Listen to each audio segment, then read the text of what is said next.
Steal and Capture, Framework for an Especifismo Critique of Big Tent Political Projects.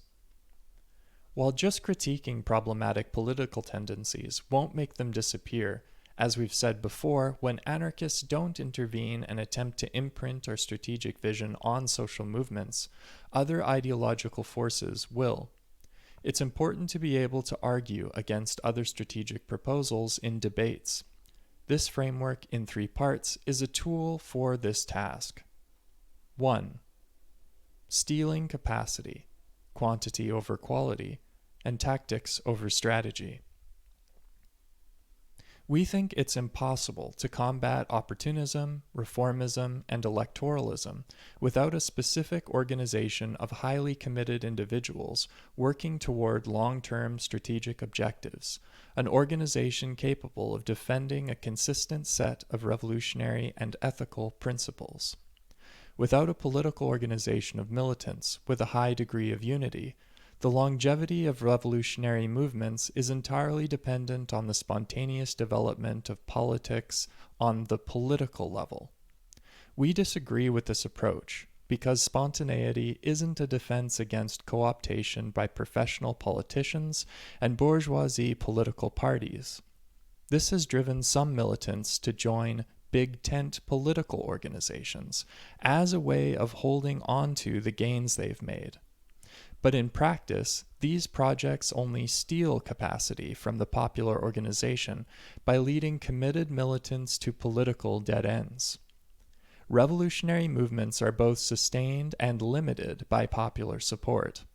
This is why a successful revolutionary process needs a political organization that's permanently oriented towards revolutionary goals and capable of surviving the ebbs and flows of popular support. This steadfastness and clarity will never come from political organizing that prioritizes quantity over quality, taking cues from the political cycles of the electoral systems, insisting on short-sighted big tent tactics, and never considering long-term strategic objectives. 2. Revolutionary strategy, popular power and the popular organization. Building popular power is a strategic objective that goes beyond the scope of any single political project or successful tactic. It's part of a revolutionary process that aims to accumulate the various social forces of the oppressed classes into a popular organization capable of bringing about a rupture with the capitalist system. Through self-management and federalism, it's possible for the oppressed classes to bring together the autonomous social movements and mass organizations confronting capitalism from different points. Quote, "The patriarchal system and the capitalist system have strategic points in common since they feed back into each other, just as colonialism and racism are articulated and function in the capitalist form of production and in patriarchal strategies. These points form protagonist nodes in the plot of domination and generate, at the same time, antagonistic points of resistance. Following from this, our revolutionary subject is the articulation of the social antagonism composed by all those main points of resistance." End quote. See Rojo y Negro's Declaration of Principles and Elements of Strategy, translated from Spanish. The organized manifestation of social-level forces form the popular organization. It's produced through the self-management and federalism of the oppressed classes. Rather than referring to one organization or group, the popular organization is the articulated totality of social movements and mass organizations working together. It's an enduring combination of organization, necessity, and will. As a strategy, building popular power is about growing the popular organization's capacity because it will have to be able to sustain and reproduce itself if it's going to become a relevant force capable of transforming society. See Popular Power and Especifismo Anarchism by Lisa. So while we do think the strategic objective of building popular power has the potential to connect multiple revolutionary currents and strategies, especially those in and around the socialist, progressive, and libertarian movements. Not all mass strategies are the same.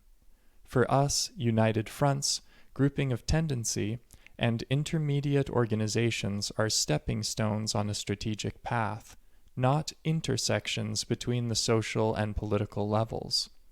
They don't replace social work or political organization and are only relevant within a certain context, not forever. See Anarchy and Its Allies, The United Front and the Groupings of Tendency by Tommy Lawson. 3. Popular protagonism, not gatekeeping. Building popular power means organizing large numbers of people around concrete needs and demands. However, Especifismo is a rejection of political organizations that serve as big tents and only unify militants around a lowest common denominator, because on the political level, unity is always more important than growing in numbers. A high degree of ideological, theoretical, and strategic unity is essential for defending the popular organization, not only from reactionaries and authoritarians, but also from big tent political organizations that claim to be in the best position to grow the movement. Our mass strategy is one of popular protagonism, meaning it prioritizes the struggles happening on the social level, unlike umbrella projects that aim to funnel people into one or more of the following. A. Building the left. The socialist, communist, and progressive movements.